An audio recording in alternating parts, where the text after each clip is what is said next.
దేశవ్యాప్తంగా పహల్గామ్ అటాక్ తర్వాత జరిగినటువంటి సింధూర్ ఆపరేషన్ అనేది ఇది ఒక పెద్ద చర్చనీయాంశమైనటువంటి పరిస్థితి. వాస్తవానికి దీని మీద ముస్లిం సోదరులు ఏమంటా ఉన్నారు? దీని గురించి చర్చించడానికి ఈరోజు మనం కరీంనగర్ జిల్లాకి రావడం జరిగింది. బీఆర్ఎస్ పార్టీ సీనియర్ నాయకులు సయ్యద్ నయీముద్దీన్ గారు మంత్రి ఉన్నారు. So as a Muslim community చెందినటువంటి వీరి ఒపీనియన్ తెలుసుకునే ప్రయత్నం చేద్దాం. నమస్తే సార్, బాగున్నారా?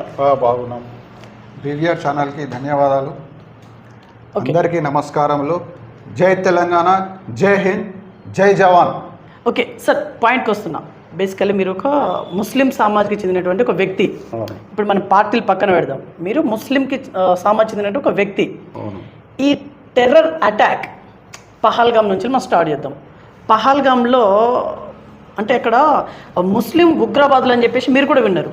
మీరు తప్పుగా అనుకోవద్దు, వాస్తవం. Thank you.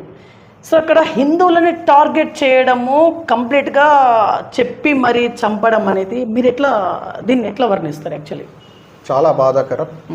ఎందుకంటే కశ్మీర్లో పహల్గామ్ ఏరియాలో 22 ఏప్రిల్ నాడు ఒక ఉగ్ర దాడి జరిగింది. అందులో హిందూ సోదరులకు పేర్లు అడిగి మరీ కాల్చి చంపడం జరిగింది. ఇది చాలా బాధాకరం.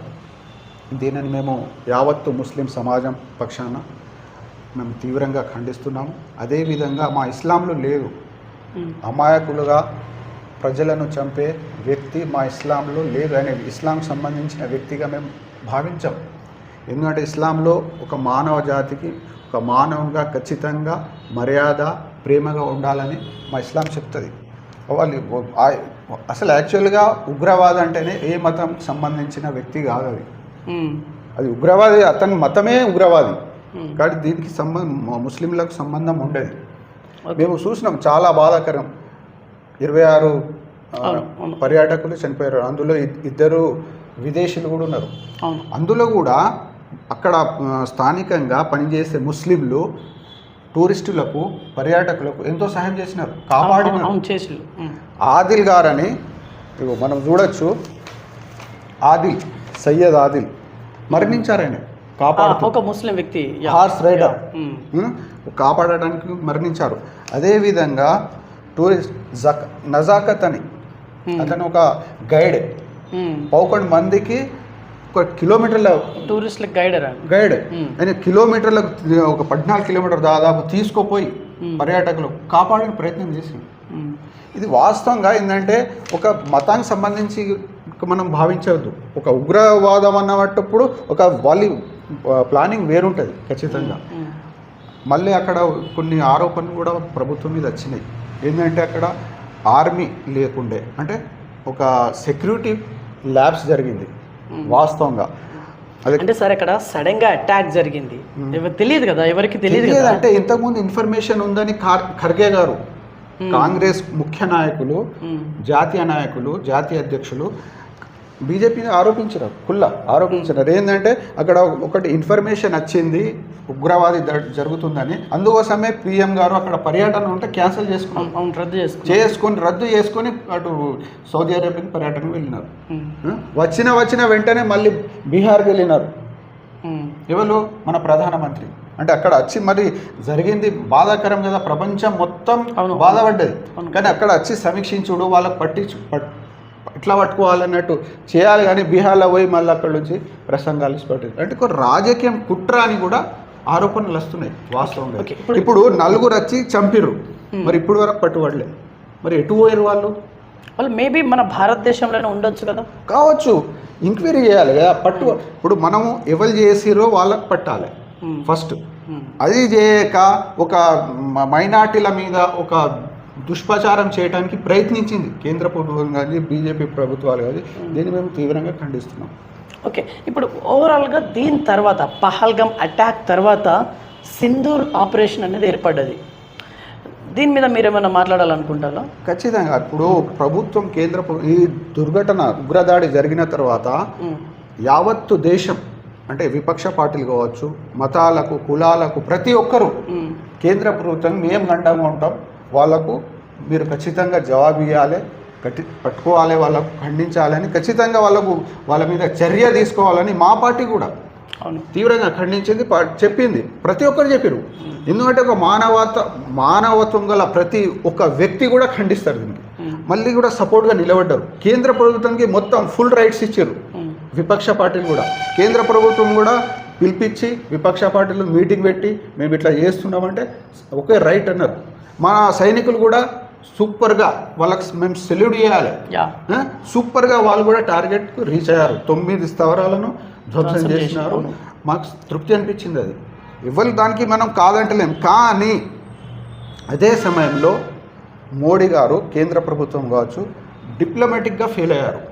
డిప్లొమాటిక్గా అంటే ప్రపంచవ్యాప్తంగా ఒకటి బలంగా తయారు చేయాలి. ప్రపంచంలో పోయి విదేశాలతో పోయి మరి ఇట్లా ఉగ్రదాడి జరిగింది, మరి మీరు ఏం చెప్తారు? దీనికి ఖండిస్తారా? ఆల్రెడీ రష్యా కానీ, ఈ అమెరికా కానీ, చైనా కానీ, టర్కీ కానీ ఇండైరెక్ట్గా చెప్తూనే ఉన్నాయి. చెప్పారు, కానీ ఏకంగా వీళ్ళకి ఏకం చేయాలి. చేసి మరి మీకు పాకిస్తాన్ మీద మీరు చర్యలు తీసుకోవాలి, ఖచ్చితంగా మాకు ఇట్లా చేసినారు అని చెప్పాలి కదా. ఇప్పుడు మనం 1971లో ఇందిరాగాంధీ కూడా పాకిస్తాన్ మీద యుద్ధం చేసింది. కానీ అప్పుడు ఏం చేసింది? ఐరన్ లేడీ అంటారు ఇందిరాగాంధీకి. ఎందుకంటారు? ఉక్కు మనిషి. ఎందుకంటారు అంటే డిప్లొమాటిక్గా, అంటే విదేశాలలో వెళ్ళి ఏకం చేసారు, వెనక్కి తగ్గలేదు. చెప్పారు ఇక్కడ హింస జరుగుతుంది బంగ్లాదేశ్లో, వాళ్ళు ఒప్పుకుంటలేరు, నేను విడదీయాలి. అప్పుడు అమెరికా కూడా వ్యతిరేకిస్తే కూడా నేను ఎంత అని ముంగటి నిలబడేదాన్ని ఐరన్ లేడీగా. కానీ ఇక్కడ ఏంటంటే ఇక్కడ చూస్తున్నాం మనం, సీజ్ ఫైర్ అని అమెరికా నుండి వస్తుంది. మన దేశంలో పాకిస్తాన్ నుండి ఇండియా వార్ జరుగుతుంది. సీజ్ ఫైర్ అని ఎక్కడి నుంచి వస్తుంది మనకు ప్రకటన? ట్రంప్. ఎంత సిగ్గు! ఇది ఏంటంటే ఇక్కడ విదేశాలలో మా బలం లేకపోవడమే కారణం. కానీ దీని మీద ఫారెన్ పాలసీ సెంటర్గా బాగా వీక్గా ఉన్నది, వీళ్ళకు కంట్రోల్ చేస్తలేదు. వీళ్ళు ఏంటంటే ఒకటి హిందూ ముస్లిం చేసి రాజకీయాలు చేస్తారు తప్ప ఒక ప్రపంచవ్యాప్తంగా ఒక డిప్లొమాటిక్గా బలం సమకూర్చుకోలేదు. అక్కడ ఫెయిల్ అయ్యారు. రైట్. ఇక్కడ మోదీ ప్రసంగం మీరు మేబీ విని ఉండొచ్చు, నాకు తెలిసి. ఏమన్నారంటే ఇలా థర్డ్ పార్టీ ఎంటర్ అవ్వలేదు, యుద్ధ విరమణ అనేది 2 దేశాల ఏకీభాభిప్రాయంతోనే చేసిన అన్నట్టు చెప్పిళ్ళు. ఇక్కడ ట్రంప్ కానీ ఇంకోళ్ళు కానీ ఏది లేదని చెప్పేసి ఆయన సింపుల్గా కొట్టిపడేసిండు ఇండైరెక్ట్గా కొట్టిపడితే. మనం ఇవాళ పేపర్లో వచ్చింది, ఇంగ్లీష్ పేపర్లో, తెలుగులో పేపర్, యుద్ధానికి నేనే ఆపినా. ట్రంప్ ఎట్లా ప్రకటిస్తారు చెప్పండి? యుద్ధానికి పేపర్ల ఆయన ఒక మాట అన్నాడు, యుద్ధం కనుక ఆపకపోతే ఇరు దేశాల వాణిజ్య రవాణాకు సంబంధించిన కంప్లీట్గా నేను ఆపేస్తా, నా నుంచి మీరు వెళ్ళిపోవాలి అని చెప్పేసి ఆయన ఒత్తిడి తీసుకొచ్చిండు అని చెప్పేసి ఆయన వాదన. ట్రంప్ వాదన అంటే మీరు ట్రంప్ భయపడినట్టే కదా. మరి అది ఒక విధంగా భయపడినట్టే కదా. ఇప్పుడు సింధూర్ స్టార్ట్ చేసిర్రు, ఓకే మేము సంతోషించినాం. తర్వాత కూడా మేము పాకిస్తాన్ యొక్క ఫస్ట్ ఏమన్నారు, ఉగ్రవాద సంస్థల మీద దాడి చేసినామంటే మేము మొత్తం ప్రపంచం ఓకే అన్నది. కానీ తర్వాత వాళ్ళ రక్షణ శాఖ కావచ్చు, ఆర్మీ స్థావరాల మీద మేము దాడి చేసినాము అంటే వాళ్ళు కూడా రిటర్న్ దాడి చేశారు. వాడు 36, వాళ్ళ వాదన ఏంటంటే 36 స్థావరాలు మేము ధ్వంసం చేసినామంటారు వాళ్ళు, పాకిస్తాన్ వాళ్ళు. 3 రఫేల్ పైలట్లు జెట్ విమానాలు కూల్చేసినామన్నారు. అటువంటి వాదనలు వస్తున్నాయి. వాళ్ళే సెలబ్రేషన్ చేసుకుంటారు, మరి వాళ్ళే గెలిచినట్టు చేసుకుంటారు. మరి ఇక్కడ ఓడిపోయింది వాళ్ళు అన్నట్టు మోడీ ప్రభుత్వము, కేంద్ర ప్రభుత్వము నైతికంగా ఓడిపోయింది. అంటే మాకు బలంగా పిఎం లేరు వాస్తవంగా.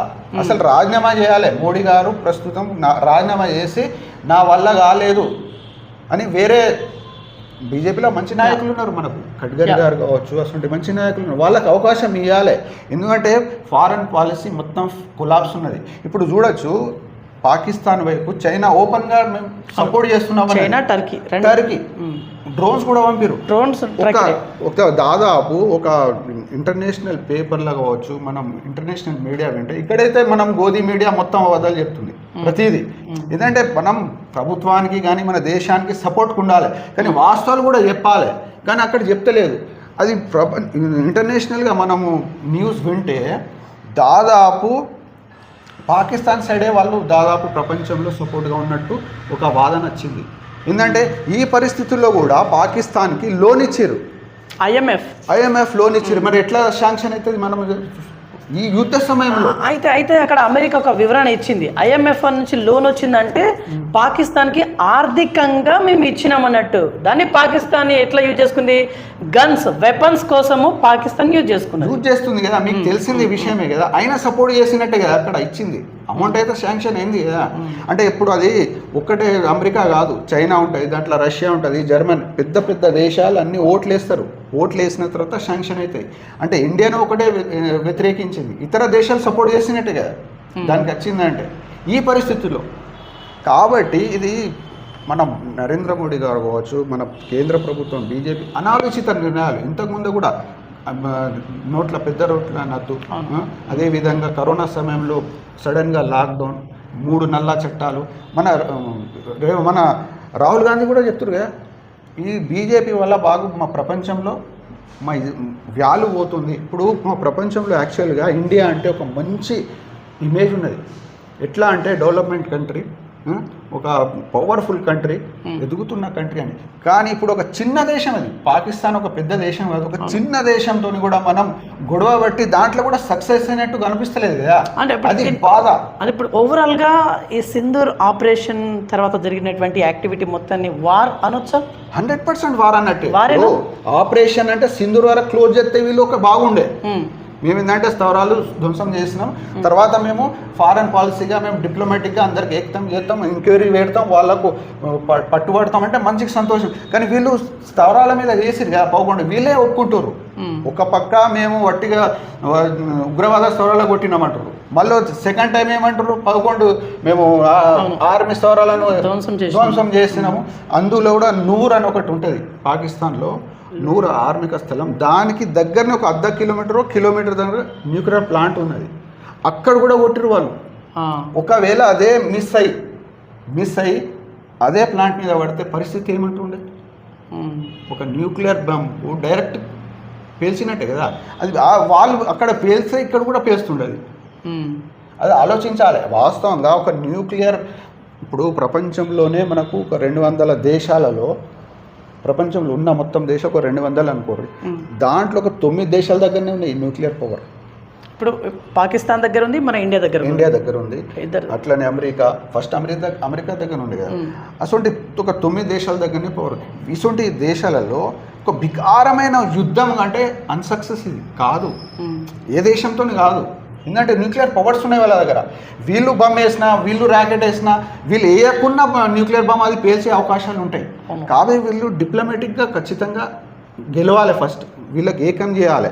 మనకు పాకిస్తాన్ టెర్రరిస్ట్ దేశంగా మనం నిరూపించాలి ప్రపంచవ్యాప్త.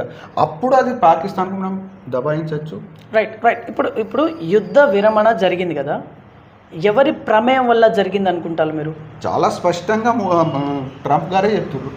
నేను ఇద్దరికి ఫోన్ చేసిన, ఎందుకంటే న్యూక్లియర్ యుద్ధం వరకు వస్తుంది పరిస్థితులు. ఖచ్చితంగా పాకిస్తాన్ కూడా తగ్గటం లేదు, ఇండియా కూడా తగ్గటం లేదు. ఖచ్చితంగా ఇద్దరికి నష్టమైతాయి, లక్షల మందులు చనిపోతారు. కాబట్టి యుద్ధం విరమించాలి మీరు, లేదంటే మేము కూడా దీనికి బిజినెస్ కూడా బంద్ చేస్తాం, ప్రతిదీ బంద్ చేస్తాం అని చెప్పారు. ఆల్రెడీ మన ఇండియా పహల్గామ్ అటాక్ అయిన తర్వాత ఇప్పుడు సింధు జలాలు బంద్ చేశారు. అవును, ఎయిర్పోర్ట్స్ బంద్ చేశారు, అది పెద్ద చర్యలు అవి. అక్కడికే స్టాప్ అయ్యి మళ్ళీ ఇంటర్నేషనల్గా మనము దౌత్యపరంగా వాళ్ళ మీద ప్రెషర్ చేస్తే సరిపోతుండే. కానీ ఇంకా ఓవర్ యాక్షన్ చేసే వరకు ఈ ప్రాబ్లం క్రియేట్ అయింది సార్ యాక్చువల్గా. రైట్ సార్, ఇప్పుడు వార్ జరిగింది కదా, ఈ వార్ వల్ల ఎక్కువగా నష్టం వాటిల్లింది అనుకుంటున్నారా, లేకుంటే లాభమే జరిగింది అనుకుంటున్నారా? ప్రపంచంలో వార్ అనేది ఖచ్చితంగా నష్టమే జరుగుతుంది. ఎందుకంటే ఇప్పుడు డెవలప్మెంట్ అయిన కంట్రీస్, మన సైడ్ జవాన్లు కూడా ఒక 5 చనిపోయారని చెప్పేసి అఫీషియల్ దాదాపు ఎక్కువ చనిపోయారు. ఇంటర్నేషనల్గా మనం రిపోర్ట్ చేసుకుంటే ఎక్కువనే చనిపోయారు. అటు కూడా చనిపోయారు, ఇటు కూడా చనిపోయారు. మన ఆర్మీ కమాండరే స్వయంగా చెప్పారు 5 మెంబర్స్ అని. అదే చెప్పారు, కానీ ఇప్పుడు ఆర్మీ కమాండర్ వాళ్ళు చెప్పారు కావచ్చు, కానీ ఇంటర్నేషనల్గా రిపోర్ట్స్ కూడా ఉంటాయి కదా, అది కూడా మనం గమనించాలి. ఇటు పాకిస్తాన్లో కూడా బాగా మంది చనిపోయారు, వాళ్ళు కూడా అమాయక ప్రజలే కదా.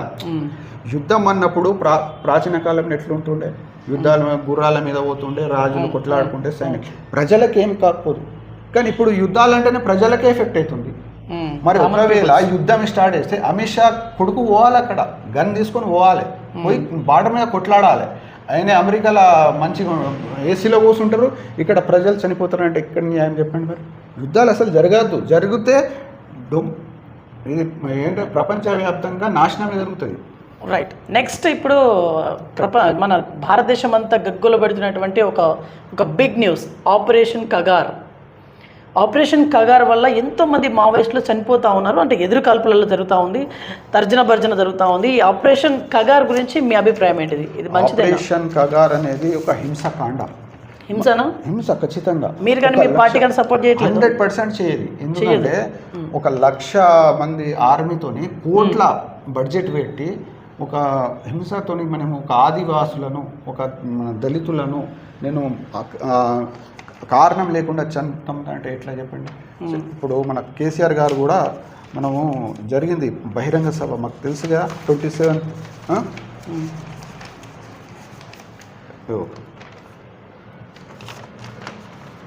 తీర్మానం చేసి పంపిస్తామని కేసీఆర్ గారు ప్రకటించారు. అదే ఆ రోజు ఎల్కతుర్తి సభ, రజతోత్సవ సభ. కగార్ ఒక హింస ఏంటంటే ఈ ప్రపంచంలో భూమిలో ప్రతి జీవించే హక్కు ఉన్నది, నైతిక హక్కు ఉన్నది. ఫస్ట్ వాళ్ళ ఆలోచనలు వేరు కావచ్చు, వాళ్ళ దగ్గర వెపన్స్ ఉన్నాయి కదా, వెపన్స్ ఉన్నాయి. చర్చలు జరగాలి, ఇప్పుడే కాదు కదా. మనకు నక్సలిజం ఏర్పాటు అయిందంటే 1947 అప్పటి నుంచే స్టార్ట్ అయింది, దానికన్నా ముందే స్టార్ట్ అయింది. ఇంకా నక్సలిజం అప్పుడు మనకు సాయుధ పోరాటం జరిగిందా, అప్పటి నుంచే అక్కడి నుంచి బెంగాల్ నుండి వచ్చి వాళ్ళు నక్సలిజం ఏర్పడిందే ఫస్ట్ బెంగాల్లో, అక్కడి నుంచి ఇక్కడ మొత్తం పాకింది. కానీ వాళ్ళతో చర్చలతో మనం నివారించవచ్చు. వాళ్ళకి ఎడ్యుకేషన్ ఇవ్వాలి. ఆదివాసులమే కదా, మనం కూడా అక్కడి నుంచే అడుగులతోనే వచ్చిన వాళ్ళం అందరం. కాబట్టి వాళ్ళకు ఎడ్యుకేషన్ కల్పించాలి, వాళ్ళకు అభివృద్ధి చేయాలి, వాళ్ళతో చర్చలు జరపాలి. మేము చర్చలే జరపమని బండి సంజయ్ గారు కేంద్ర మంత్రి, సహాయక మంత్రి ఏమన్నారు? చర్చలే జరపం. అమిత్ షా కూడా చెప్పారు ఇట్లా, చర్చలే జరపం. అంటే ఇది అన్యాయం కదా, ఇది ప్రజాస్వామ్య దేశంలో ఇది నడుతుందా? అంటే ఇక్కడ మావోయిస్టులని ఏరి పారేయాలి, వాళ్ళ నామరూపాలు లేకుండా చేయాలనేది ప్రధాన లక్ష్యంగా మనకు అవపడుతూ ఉంది. కరెక్టే, కానీ హింసతో చేయొద్దు అంటాం. మేమేమందంటే హింసతో చేయొద్దు, చంపి చేయొద్దు. వేరే ఆప్షన్ ఉందా? ఎందుకు లేదు, చర్చలతో జరగాలి ఇప్పటి వరకు. అదే విధంగా దీంట్లో కూడా ఒక కుట్ర ఉన్నది. అక్కడ ఉన్న ఖనిజ సంపదను, అక్కడ భూములను కేంద్ర ప్రభుత్వం కార్పొరేట్ సంస్థలకు ఇవ్వడానికి చేస్తున్న కుట్ర, అక్కడ ఆరోపణలు ఉన్నాయి. అక్కడ ఆదివాసులు సంఘాలు చెప్తున్న వాస్తవాలు ఇది. ఒక విద్యావేత్తలు, బుద్ధిజీవులు చెప్తున్నారు వాస్తవంగా ఇది చేస్తున్న కుట్ర. భూములకు, అక్కడ ఉన్న ఖనిజాలను దోచుకోవడానికి, కార్పొరేట్ సంస్థలకు అప్పగించడానికి కేంద్ర ప్రభుత్వం చేస్తున్న కుట్ర అని చాలా స్పష్టంగా చెప్తుంది. అయినా కూడా మనం అలా ప్రాణాలు తీసుకుంటా అంటే మనం ఎట్లా చెప్పండి? రైట్ సార్, ఈ యుద్ధం జరుగుతున్నంతసేపు పాకిస్తాన్ ఒక మాట చెప్పి కొంత మనల్ని భయభ్రాంతం గురి చేసింది. అదేంటిదంటే మా దగ్గర న్యూక్లియర్ బాంబ్ ఉంది. మాట్లాడితే న్యూక్లియర్ బాంబ్ ఉంది. ఈ న్యూక్లియర్ బాంబ్ గురించి మీ వివరణ ఏంటి? న్యూక్లియర్ బాంబ్ మా దగ్గర కూడా ఉంది, మన ఇండియాలో పాకిస్తాన్ మన దగ్గర కూడా. ఫస్ట్ మనం అంటే పరీక్షించింది మనమే. మిజైల్ మ్యాన్ ఎవరు కంటారు? ఏపీజే అబ్దుల్ కలాం 1998లో మేము పరీక్షించినాం, సక్సెస్ అయింది. ఒక అదే ఒక్కసారి న్యూక్లియర్ బాంబ్ పడితే ఎంత మంది ప్రాణాలు కోల్పోతారు? దాదాపు ఒక 25 kg ఒక న్యూక్లియర్ బాంబ్ బాంబే వంటి నగరాలలో పడితే ఆన్ ది స్పాట్ లక్షల మంది సరిపోతారట. లక్షల మంది అంటే ఎన్ని కిలోమీటర్స్ వరకు వ్యాపిస్తుంది? అది రేడియేషన్తోనే ఉంటుంది. అంటే అక్కడ గాలి, నీళ్ళతో మొత్తం ఇప్పుడు బాంబు పడిన ప్లేస్లనే ఎన్నో కిలోమీటర్ల వరకు విస్ఫోటం జరుగుతుంది. అసొంటి డేంజర్ బాంబు అది. తర్వాత అక్కడ కూడా ఎన్నో సంవత్సరాలకు ఒక చెట్టు కూడా మొలవదట. అసొంటి పరిస్థితులు ఇప్పుడు అమెరికా వేసింది కదా, అప్పుడు జపాన్లో, ఇప్పుడు వరకు కూడా చెట్లు అక్కడ మొలుస్తలేవు. అసొంటి పరిస్థితి, డేంజర్. అది ఒక హింసమైన డేంజర్ బాంబు. లక్షల మంది. అంటే ట్రంప్ గారు కూడా అదే చెప్పింది, ఒకవేళ ఇండియా పాకిస్తాన్ వార్లలో అది ఒకవేళ అనుకోకుండా పేలిపోయినా లేకపోతే పేల్చినా, ఏంటంటే ఒకటి ఇండియా అగ్రిమెంట్ ఏముందంటే ఇంటర్నేషనల్గా న్యూక్లియర్ బాంబ్ ఫస్ట్ యూజ్ చేయదు, ఏమైనా వేస్తేనే వేస్తుంది. కానీ పాకిస్తాన్కి అసలు కండిషన్ లేదు, అది సైన్ చేయలే ఆ కండిషన్ మీద. ఫస్ట్ వేసే అవకాశాలు పాకిస్తాన్కి ఉన్నాయి, అది దానికొని భయపట్టిస్తుంది. కానీ దానికి ఉపయోగిస్తారంటే అది కుదరది. ప్రపంచానికే నష్టం జరుగుతుంది, అందరికీ ప్రతి మానవునికి కష్టం అది. ఎందుకంటే ఆ న్యూక్లియర్ బాంబ్ అది దాన్ని కూడా మనం కాపాడడానికి. సపోజ్కు మనకు హైదరాబాద్లోనే పడ్డదనుకో, దాదాపు ఫస్ట్ మనం ఏం చేయాలంటే అసలు ఒక అండర్ గ్రౌండ్ కావాలన్నట. ఈ బట్టలు కూడా బయట మనం వస్తున్నాం కదా, రేడియేషన్స్ ఉంటాయట, ఆ బాడీ మొత్తం హీట్ అయ్యి మనిషే పేలిపోతాడు. అవునా? అంత పవర్ఫుల్, అంత పవర్ఫుల్ ఉంటుందట. ఆ పడిన చోటు నుంచి సమ్ ఆఫ్ కిలోమీటర్స్ మనం దూరం వెళ్ళిపోవాలి, ఇక మొత్తం ఇండ్లు వాకిలు బట్టలు గిట్టలు అన్ని పెట్టి వెళ్ళిపోవాలి. అటువంటి పరిస్థితి కొన్ని అవర్స్ వరకు, 24 అవర్స్ వరకు 24 అవర్స్ వరకు తర్వాత. కానీ మళ్ళీ అక్కడ రావద్దు, ఇక అక్కడ జీవించే మనకు ఆస్కారాలు ఉండేవి ఇక. మళ్ళీ సమ్ ఆఫ్ కిలోమీటర్స్ వరకు వెళ్ళిపోయి అక్కడ జీవించాలి. ఎంత ఘోరం! అక్కడ చనిపోయిన వాళ్ళు కూడా ఎంత వాసన వెళ్తాయి, లక్షల మంది చనిపోతే ఎంత వాసన, ఎవరు దానికి క్లియర్ చేస్తారు చెప్పండి. Right right right. అటువంటి పరిస్థితుల్లో పాకిస్తాన్కు అది ఎక్కడ ప్లాంట్ అంటే అసలు యాక్చువల్గా ఇది న్యూక్లియర్ ప్లాంట్స్ ఒక చిన్న చిన్న పెద్ద పెద్ద సిటీలలో పెడతారు, ఎక్కడున్నాయని తెలియదు. వాసన గవర్నమెంట్ కూడా తెలియదు. దానికి ఒక కమిటీ వేస్తారు, దేశవ్యాప్తంగా కమిటీ వేస్తారు. మన దేశంలో కూడా నేను అప్పట్లో విన్నా, అమితాబ్ బచ్చన్ కూడా కమిటీలు ఉన్నారు. అసలు పెద్ద పెద్ద ఒక 10 మందికి కమిటీలు పెడతారు అన్నట్టు. వాళ్ళకే తెలుస్తుంది ఎక్కడున్నాయి అది ప్లాంట్ అని, ఇతరులకు తెలియదు. కానీ ఇప్పుడు ఇతర దేశాలు మిజైల్స్ వేసినప్పుడు దాని మీద పడితే పేలే అవకాశాలు ఉంటాయి, ఆబ్వియస్లీ పేలుతుంది ఉంటాయి కదా. వీళ్ళు ఉపయోగించకుండా మనం చనిపోయే ఆస్కారాలు ఏర్పడతాయి. అందుకోసమే దానికి మనం కంట్రోల్ చేసుకోవాలి. Right right sir. ఇప్పుడు భారతదేశం మొత్తం మీద ఇప్పుడు తిరంగ ర్యాలీ అనేది ఒక వారోత్సవం నడుస్తుంది. దీని మీద ఒక ముస్లిం సామాజిక వ్యక్తిగా మీ అభిప్రాయం ఏంటి? తిరంగా ర్యాలీ మంచిదే. ఎవరైనా మన సమాజంలో కానీ మనుషులలో కానీ ఒక దేశభక్తిని మనం ప్రేరేపించడం మంచి పద్ధతి. కానీ ఇక్కడ జరుగుతున్నది ఏంటిది, ఇప్పుడు పరిస్థితి ఏంటిది? మీరు వెనక జరిగారు కదా, వాస్తవంగా మీరు ఇచ్చింది రాజీనామా చేయాలి.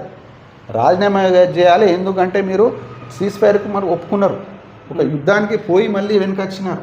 పాకిస్తాన్ ఏమంటుంది, ఫస్ట్ సీజ్ ఫైర్కి ముందు వేసిందే ఇండియా అంటుంది కాదు పాకిస్తాన్. అది ఇద్దరు ఆరోపణలు. కానీ మధ్యలో ఏమంటుండు అమెరికా ఆయన ట్రంప్ ఏమంటుండు, నేను చేపించిన అంటుండు.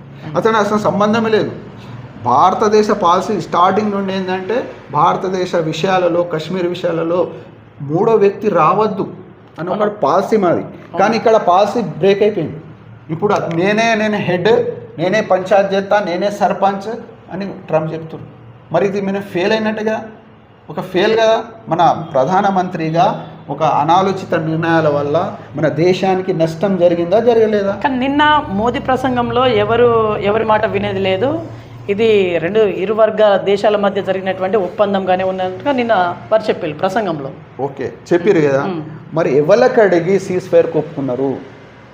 మీరు ఇది ఏంటిది, ఆపరేషన్ సింధూర్ చేసేటప్పుడు విపక్ష పార్టీలు పిలిపించి అడిగారు, మేము సపోర్ట్ చేస్తామని చెప్పారు, పార్టీలన్నీ చెప్పారు. మరి సీజ్ ఫైర్ చేసేటప్పుడు కూడా వాళ్ళకి విలువాలిగా, అడగాలిగా. మరి ఈ పరిస్థితులు ఉన్నాయి, అక్కడ న్యూక్లియర్ బాంబు వాళ్ళు వాడుతూ అంటారు, మాకు భయపట్టిస్తారు. మరి ఏం చేద్దామని వీళ్ళకు అంటే నాదే ఒకటే తానాషాయి జరగాలంటే మాకు నష్టం జరగదా? కనీసం విపక్ష పార్టీ రాహుల్ గాంధీ గారు ఏం చెప్పారంటే పార్లమెంట్ నడిపియండి, మేము దీని మీద డిస్కస్ చేస్తాం, సూచనలు ఇస్తాం. ఎక్కడ పట్టించుకున్నారు వీళ్ళు? పట్టించుకోలే. తానాషాయిగా మనమే ముందుకు చేసినామని స్టార్ట్ చేసారు, మనమే వెనక జరిగారు. ఇప్పుడు ప్రపంచవ్యాప్తంగా ఇండియా ఇమేజ్ దెబ్బతిన్నది. వాస్తవంగా మనం చాలా బాధగా చెప్తున్నాం. ఓకే, కేంద్ర ప్రభుత్వం బీజేపీ వలన మన భారతదేశం ఇమేజ్ తగ్గింది, పెరగలే. బీఆర్ఎస్ పార్టీ ఏమంటా ఉంది? పార్టీ పరంగా కానీ ఇవ్వలే. కానీ ఇప్పుడు ఒక నేను ఓటర్గా, ఒక భారతీయునిగా నాకు బాధ ఉండదా? నా దేశం గౌరవం పెరగాలి ప్రపంచంలో నాకు ఉంటుందిగా. మాకు పాకిస్తాన్తో మాకు సంబంధాలు ఉండవు. ఎందుకు ఉన్నాయంటే ప్రపంచంలో 56 దేశాలు ఉన్నాయి, ముస్లిం దేశాలు. మాకు వాళ్ళకి సంబంధం ఏంటి? నేను పుట్టినాం ఇక్కడ, మా దేశంతో మాకు ప్రేమ ఉంటుంది. మా దేశం గెలవాలి, మా దేశం అభివృద్ధి చెందాలి, మా దేశం ప్రొటెక్ట్ ఉండాలి అని మాకు ఉంటుంది కదా. ఇటువంటి అనాలోచిత నిర్ణయాల వల్ల మా దేశ పరువు పోతే మాకు బాధ అనిపించదా? ఇప్పుడు దీంట్లో కూడా ఆపరేషన్ సింధూర్లా చేసింది ఎవరు నాయకత్వం? Military officer, Indian military officer ఎవరు చేసారు? మిలిటరీ త్రివిధ దళాలకి పవర్స్ ఇచ్చింది మోదీయే కదా. పవర్ ఇచ్చింది, అక్కడ ఆపరేషన్ చేసింది, నాయకత్వం వహించింది కర్నల్ సోఫియా ఖురేషి, ఒక ముస్లిం.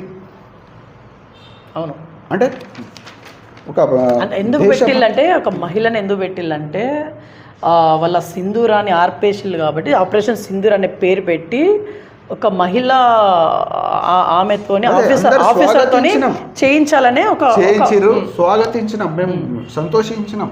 ఒక మహిళగా ఆమె చేస్తున్న కష్టపడి ఆఫీసర్గా మేము స్వాగతించినాం, సంతోషించినాం. కానీ మరి వెనుక జరిగేటప్పుడు కూడా మీరు అడగాలి కదా అంటున్నాం మేము. విపక్ష పార్టీలతో కావచ్చు, ఎవరితో కావచ్చు, మేమే అన్ని చేసుకుంటామంటే మరి పరువు పోయినట్టే కదా, ప్రపంచవ్యాప్తంగా మా పరువు పోయినట్టు కదా, మాకు బాధ ఉండదా? హైదరాబాద్లో కరాచీ బేకరీ దాని మీద అటాక్ అయితే జరిగింది. మీ వివరణ ఏంటిది? అదే మంచిదా? అంధభక్తులు అంటారు దీనికి. అంధభక్తులు అంటే అంధభక్తులు అంటే కళ్ళు మూసుకొని భక్తి. వాళ్ళు చూడాలి ముంగట ఎవరు ఉన్నారో వాస్తవం చూడకుండా. ఇప్పుడు కరాచీ బేకరీ అనేది ఒక ప్రాచీనమైన హైదరాబాద్ బేకరీ. అది 1947 అప్పుడే వాళ్ళు పాకిస్తాన్ నుండి వచ్చి హిందువులకు సంబంధించిన బేకరీ నడిపించుకుంటారు. ఎందుకంటే వాళ్ళకు ఒక నమ్మకం, కరాచీ పేరు ఉంటే వాళ్ళకు అభివృద్ధి చెందారు, ఆ నమ్మకంతోనే నడిపిస్తారు. దీనికి సంబంధం ఏంటి? వాళ్ళు పోయి దానికి అంటే పాకిస్తాన్లో కూడా ఇప్పుడు హైదరాబాద్ పేరు ఉంటుంది, లక్ష్మీ చౌక్ ఉన్నది, అక్కడ ఉన్నాయి, అక్కడ హిందూస్ కూడా ఉన్నారు, అక్కడ ఇక్కడ కూడా ఉన్నారు, ముస్లిమ్స్ల పేర్ల మీద అక్కడ కూడా ఉన్నాయి. ఒక టైంలో అన్నీ కలిసే ఉండే కదా, పాకిస్తాన్, ఇండియా, అందుకోసమే ఆ పేర్లు ఉంటాయి. దానికి ఒకవేళ మీకు దమ్ము ధైర్యం ఉంటే మరి అక్కడ యుద్ధం జరిగేటప్పుడు ఎందుకు పోలే మీరు? అక్కడ పోయి కొట్లాడాలి, మేము మెచ్చుకుంటాం. అక్కడ కనబడరు వీళ్ళు, అసలు అక్కడ కనబడరు. అక్కడ కనబడేది సెక్యులర్ హిందూ సోదరులు కావచ్చు, సిక్కులు కావచ్చు, ముస్లింలు కావచ్చు. మన భారతదేశ ఉద్యమంలో కూడా అట్లనే అయింది. తర్వాత వీళ్ళు దేశభక్తి చూపిస్తారు. ఇక్కడ మీరు దేశభక్తి చూపించేది, మీరు దేశభక్తి మళ్ళీ ఏమైందంటే మాకు కాదండి, బాజాప్తా బీజేపీ ఖండవలు కనబడుతున్నాయి అందులో వీడియోలో, బాజాప్తా బీజేపీ ఖండవలు, కాషాయ ఖండవలు. కానీ ఖండిస్తే మాది కాదు అంటే వాళ్ళ మీద చర్యలు తీసుకోవాలి, మరి ఖండించాలి, వాళ్ళ పార్టీ నుండి సస్పెండ్ చేయాలి, యాక్షన్ తీసుకోవాలి మరి. Right sir, last and final question. ఈ వర్క్ సవరణ బిల్లు అనేది ఇది May 15th 15వ తారీఖున తుది నిర్ణయం సుప్రీంకోర్టు అనేది ఇవ్వబోతుంది. వివరణ ఆ రోజు రాబోతుందా, లేకపోతే డేట్ ఏమైనా ఎక్స్టెండ్ అవ్వబోతున్నట్టుగా మీకు అనిపిస్తుందా? అసలు దాని గురించి ఫైనల్ ఏం చెప్తారు? మేమైతే ఆశిస్తున్నాం ఏంటంటే 15th నాడు ఆ జడ్జిమెంట్ మా సైడ్ వస్తుందని. ఎందుకంటే న్యాయం మా సైడ్ ఉంది. వాళ్ళు తెచ్చిన చట్టం కేంద్ర ప్రభుత్వం ఆ ప్రజాస్వామిక వ్యతిరేకంగా, కాన్స్టిట్యూషన్కి వ్యతిరేకంగా ఉంది ఆ చట్టం. ఆ నల్ల చట్టం అది వ్యవసాయాన్ని 3 నల్ల చట్టాలు చేసిన విధంగానే ఇది కూడా నల్ల చట్టం తెచ్చింది. అయినా ఇప్పుడు ఏంటంటే మా programs all India personal law board అంటే మా మతపరమైన ఒక సంస్థ ఉన్నది, దాని ప్రకారమే ముస్లింలు నడుస్తారు, ఆ ప్రకారమే ప్రోగ్రామ్స్ ఉండే. కానీ ఇప్పుడు బార్డర్ మీద ఇష్యూస్ నడుస్తున్నాయి కాబట్టి, పాకిస్తాన్ ఇండియా ఇష్యూస్ నడుస్తున్నాయి, ఆ ప్రోగ్రాంలు పెండింగ్ పెట్టారు. కానీ ఇప్పుడు 15వ తారీఖు నాడు జడ్జిమెంట్ ఎలా వస్తుంది చూస్తారు, చూసిన తర్వాత మళ్ళీ ప్రోగ్రామ్ చేస్తారు. ఎందుకంటే ఇప్పటి వరకు మాకు న్యాయం జరగదో మేము కొట్లాడతాం, ఇప్పుడు హక్కు ఉన్నది కదా కొట్లాడే. మీకు అనుకూలంగా తీర్పు రాకపోతే ప్రజాస్వామ్యంలో మనం నిలదీస్తాం కేంద్ర ప్రభుత్వానికి, ఫైట్ చేస్తాం, ఖచ్చితంగా ప్రజాస్వామ్య క్షేత్రంలో పోయి. అదేంటంటే బీజేపీ నాయకులు ఆ పేపర్లో రాసింది ఒక్కటి ఉంటుంది, వాళ్ళు నోటితో చెప్తున్న ఒకటి, మొత్తం అబద్ధాలు చెప్తారు. ఆ మీడియా కూడా అంతే, నేషనల్ మీడియా కూడా అంతే. ఇప్పుడు యుద్ధంలో కూడా ఏమన్నాడు తెలుసా, పాకిస్తాన్ క్లోజ్, కరాచీ మీద కబ్జా అయిపోయింది, ఇస్లామాబాద్ మా హ్యాండ్లో వచ్చేసి, ఇంత అబద్ధాలా? ఇప్పుడు మా ఇజ్జతే ప్రపంచవ్యాప్తంగా పోతుంది. ఇప్పుడు మనం ఇక్కడనే ఇండియాలో మేము చూసి ఖుషి అవ్వడం కాదు, ఒక ప్రభుత్వానికి మనకు అందుతున్నాయి గిఫ్టులని మనం ఏదో చెప్పుకుంటే ప్రపంచవ్యాప్తంగా మన వ్యాలు పోతుంది. అది ఆలోచించాలి. మన దేశం ఒక వ్యాలు ఉన్నది, ఇమేజ్ ఉన్నది, ఒక భారతదేశం అంటే పెద్ద ఇమేజ్ ఉంది ప్రపంచం. ఆ ఇమేజ్ని మొత్తం నాశనం చేస్తుంది నేషనల్ మీడియా. వన్ సైడ్ జోకుడు కంపెనీ అంటారు కదా, అట్లా చేస్తే కూడా ఒక పద్ధతి ఉంటుంది. మరి కరాచీ కబ్జా అయిపోయిందా, ఇస్లామాబాద్ కబ్జా అయిపోయిందా, మళ్ళీ అక్కడ అది. నేను చెప్పేది ఏంటంటే ఏదైనా కానీ ఇప్పుడు ప్రస్తుత పరిస్థితుల్లో ఖచ్చితంగా బీజేపీ సీరియస్గా ప్రధానమంత్రిని చేంజ్ చేయాలి. ప్రధానమంత్రి కావాలంటే చంద్రబాబు నాయుడు కావచ్చు, మనకు నితీష్ కుమార్ కావచ్చు, ఈ సపోర్ట్ తీసేసి బీజేపీ ప్రభుత్వం పడిపోతుంది. కాంగ్రెస్లో రాహుల్ గాంధీకి ఇవ్వాలి, ఒక ఎడ్యుకేటెడ్ పర్సన్. అసొంటికి లేదు. వాస్తవంగా మన కేసీఆర్ గారే, రాహుల్ గాంధీ గారు ఫర్ ఎగ్జాంపుల్ పిఎంఐ ఉండుంటే దీన్ని హ్యాండిల్ చేసేవారా? 100%. పహల్గామ్ వాళ్ళ తల్లి చేసింది కదా, 71లో వాళ్ళ తల్లి చేసింది. వాళ్ళకు ఎడ్యుకేటెడ్ పర్సన్ అయినా నాలెడ్జ్ దీన్ని హ్యాండిల్ చేసేవారా? 100%. ఫస్ట్ స్టెప్ ఏం చేసుకుంటుండే తెలుసా, డిప్లొమాటిక్గా ఒకటి చేస్తుండే ప్రపంచ దేశాలు. ఎందుకంటే ఇది తప్పు, చేసి ఎంక్వైరీ కూర్చుండబెడుతుండే. థర్డ్ పార్టీ, పాకిస్తాన్ కావచ్చు, ఇండియా కావచ్చు, థర్డ్ పార్టీ అంటే ఇప్పుడు చైనా కావచ్చు, మనం అమెరికా కావచ్చు, ఏదైనా పార్టీతోనే ఎంక్వైరీ చేయించి వాళ్ళకు నల్ల ముఖాలు చేపిస్తుండే. ఒక పాకిస్తాన్కు ఉగ్రవాద దేశంగా నిరూపిస్తుండే. అప్పుడు దాడి చేస్తుండే. అది కూడా మళ్ళీ పిఓకి కశ్మీర్లో పాకిస్తాన్ ఆక్రమిక కశ్మీర్ ఉందిగా, అది కూడా ఇవాళ మాది ఉంటుండే ఒకవేళ రాహుల్ గాంధీ ఉంటే. అదే కేసీఆర్ గారు ఉంటే మాత్రం ఖచ్చితంగా ప్రపంచంలో యుద్ధాలే జరిగాయి. అంత మంచి వ్యక్తి. ఎందుకంటే ఆయన యుద్ధాలకు వ్యతిరేకం. ఒక డెవలప్మెంట్ కావాలి, అన్ని జనాలు మంచిగా ఉండాలి. పాకిస్తాన్ వాళ్ళు కూడా వచ్చి సార్ అని దండం పెడుతుండే కేసీఆర్ గారికి. ఎందుకంటే అసలు ఒక మానవతావాది కదా ఆయన, ఒక బుద్ధిజీవి. ఆయనే మళ్ళీ మన సీఎం అవుతారు, ఖచ్చితంగా దేశ ప్రధాని కూడా కావాలని మాకు ఆకాంక్ష. కేసీఆర్ గారా ఖచ్చితంగా మన దేశం అభివృద్ధి చెందాలి. ఇటువంటి ఏంటంటే వీళ్ళకు ఆలోచన ఉండేది, వీళ్ళు ఎడ్యుకేషన్గా వీక్ ఉంటారు, మొత్తం దేశానికి నాశనం చేస్తారు. ఆయన కేసీఆర్ గారికి ఏంటంటే అన్ని ప్రతి సబ్జెక్ట్ నాలెడ్జ్ ఉంటుంది. ఒక మానవవాదిగా తెలంగాణకి ఎట్లా తెచ్చిరు, హింస చేసిరు ఇంత కూడా చెప్పారు. అహింస మార్గంలో, గాంధీయ మార్గంలో తీసుకొచ్చిన ఘనత ప్రపంచంలో పేరుగాంచిన గారు కేసీఆర్ గారు. కేసీఆర్ గారు సీఎం ఎప్పుడు పిఎం ఉంటుండే, పాకిస్తాన్ ఖచ్చితంగా పిఓకే ఉండేదా, అది మార్పు ఉంటుండే. ఇవాళ వాళ్ళే అప్పచెప్తుండే. అంత మంచి నాయకత్వం గల లక్షణ గల నాయకులు అంటే కేసీఆర్ గారు. రైట్. సో ఇది వాళ్ళ ఇన్ఫర్మేషన్ చూసినాను BVR TV న్యూస్. అంటిల్ దెన్ బాబాయ్, టేక్ కేర్. Thank you.